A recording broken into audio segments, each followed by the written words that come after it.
Kembali lagi di Cerita Cinta Channel. Jangan lupa like, comment, and subscribe ya. Terima kasih. Maxim yang melihat kedatangan langit diikuti seorang gadis berseragam SMA membuatnya sedikit terkejut dan mengerutkan dahinya. Baru saja dirinya hendak bertanya, namun tangan langit sudah memberikan interupsi untuk tidak banyak bertanya. Karena ternyata langit sudah bisa menebak raut wajah penasaran di kening Maxim. "Kau tunggu di sana, setelah meeting selesai baru kuantar," kata langit datar, lalu ia segera pergi menuju ruang meeting. "Hei adik manis, kamu siapa?" tanya Maxim setelah langit pergi. "Jingga om," jawab Jingga masih sedikit bingung. "Om siapa? Asistennya Om Langit ya?" "Si Langit nemu cewek bening begini dari mana sih? Astaga," gumam Maxim dalam hati ketika melihat wajah Jingga yang begitu polos dan kalem.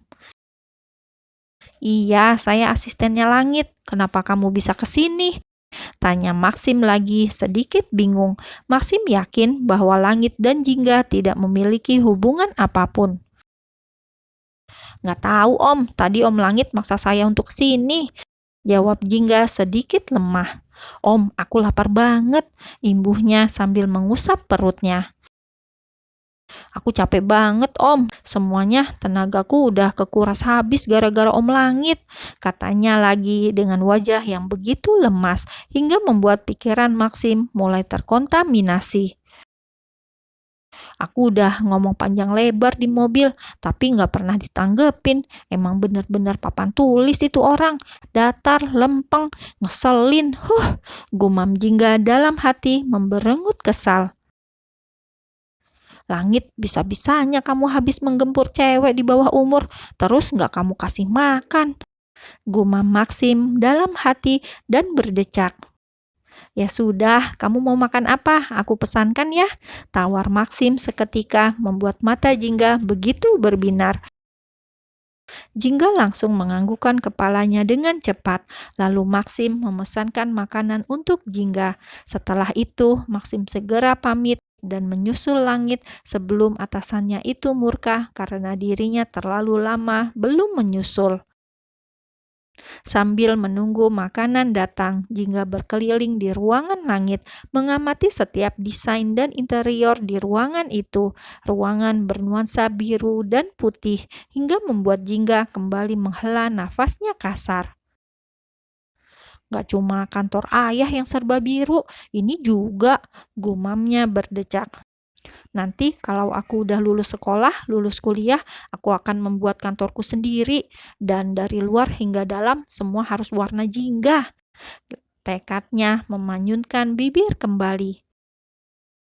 "Bahkan bila perlu, karyawanku nanti harus pakai seragam jadi jingga. Tapi seragam orange malah jadi kayak, tahu pekik Jingga kesal sendiri, menghentakkan kakinya ke lantai dengan begitu kesal. Sementara itu, Langit yang sudah selesai dengan meetingnya, ia masih sempat mengobrol sebentar dengan kliennya yang ternyata adalah orang yang begitu ia kenal, orang yang selama ini ingin bertemu dan menjalin kerjasama dengannya. Tak lain dan tak bukan adalah orang tua dari almarhum kekasihnya. Ya, dialah Faris, orang tua dari Biru. "Sekali lagi saya minta maaf karena selalu..." "Sudahlah Lang, pekerjaan kita sudah selesai, jangan terlalu formal. Kita bisa mengobrol santai," kata Pak Faris hingga membuat Langit tersenyum tipis. Memang Om Faris adalah sosok orang baik, humble namun juga tegas. Meski dulu dirinya tidak terlalu lama mengenal sosok Pak Faris, namun dirinya sudah cukup dekat setiap kali mengantar atau menjemput Biru dulu. "Bagaimana sekarang? Sudah berapa anak kamu?" tanya ayah Faris mencoba tersenyum. "Saya belum menikah, Om," jawab Langit tersenyum getir. Tentu saja hal itu membuat Pak Faris sedikit terkejut. "Kenapa? Jangan bilang kamu..." "Iya Om, saya belum bisa melupakan Biru. Saya masih berharap bahwa Biru masih hidup," jawab Langit menghela nafasnya dengan berat. Lang, putri saya sudah tenang di sana. Lupakan dia demi kebaikan kamu, demi masa depanmu. Saya yakin masa depan kamu akan jauh lebih indah dan berwarna.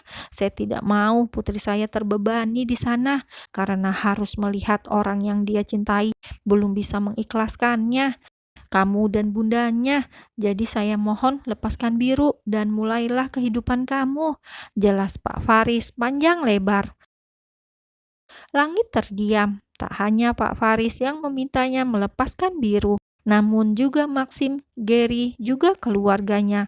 Apakah mungkin ini benar sudah saatnya ia melangkah dan meninggalkan masa lalunya?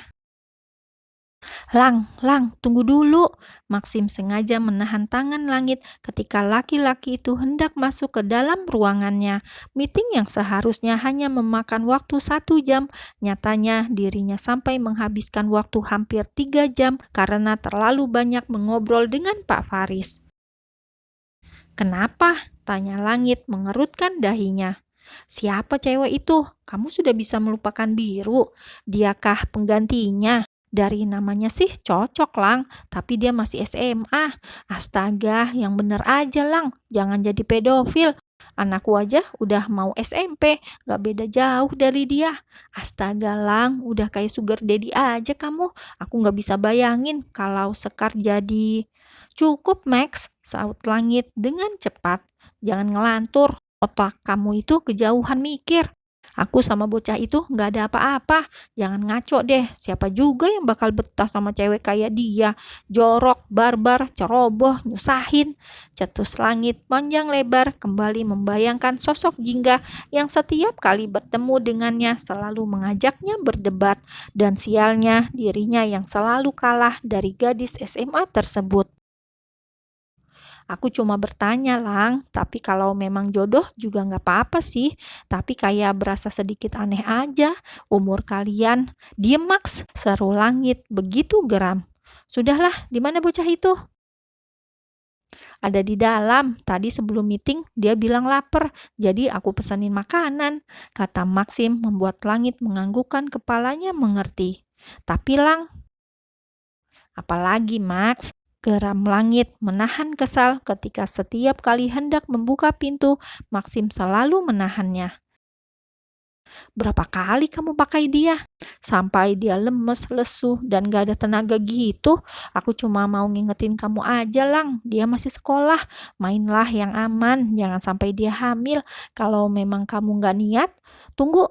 Langit langsung menatap tajam pada Maxim. Apa maksudmu? Hah? Bukan menjawab, Maxim sendiri malah jadi ikut bingung. Pulanglah lebih awal, sepertinya kamu udah gak betah kelamaan LDR sama istri kamu, cetus Langit, lalu ia segera masuk ke dalam ruangannya. Ya, saat ini Maxim sedang LDR dengan istrinya karena sang istri sedang berada di rumah orang tuanya yang berada di Bali, sehingga mau tak mau ia harus berjauhan karena pekerjaannya tidak bisa ia tinggalkan.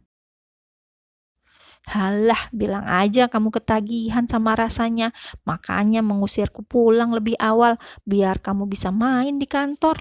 Lang, kamu pikir aku gak tahu isi otak kamu? Decak Maxim memberengut kesal, lalu ia segera kembali ke ruangannya dengan mulut terus menggerutu. Langit langsung mengerutkan dahinya ketika melihat sosok gadis yang masih memakai seragam putih abu.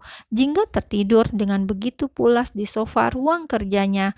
Ada beberapa makanan yang sepertinya belum tersentuh, masih tertata rapi di atas meja.